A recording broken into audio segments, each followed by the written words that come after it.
যার মধ্যে দ্বীনি ইলম নাই তার মধ্যে কোনো কল্যাণ নেই, কোনো কল্যাণ নেই।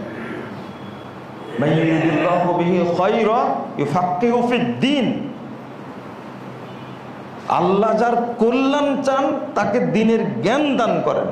তাহলে বোঝা গেল যার মধ্যে দ্বীনি জ্ঞান নাই তার মধ্যে কোনো কল্যাণ নেই।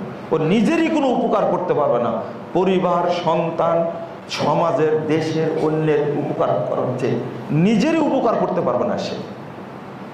এখন 10 বছরের সিয়াম রাখবেন, 10 বছরে 10 মাস, 10 মাস না বেশি, 10 মাস রাখতে শুরু করেন।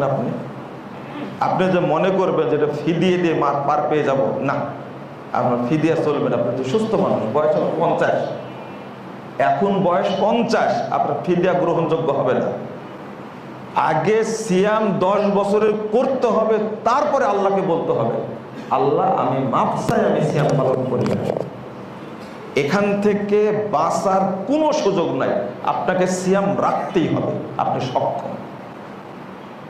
এই ভুলটা আমি করেছি, আপনি করেছেন, আমার সন্তান, আপনার সন্তান যেন ভুল করার সুযোগ না পায়।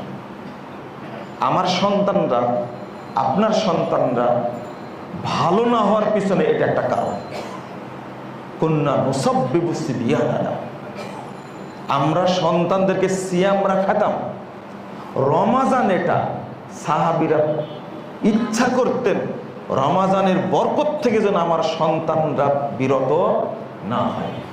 এখন আপনি নিজে নিজে একটু ভাববেন যে আমার কয় বছরের সিয়াম বাকি আছে, কয় বছরের সিয়াম বাকি আছে, এটা রাখতে শুরু করবেন। আল্লাহ যেন আমাদের তৌফিক দান করেন, আমিন।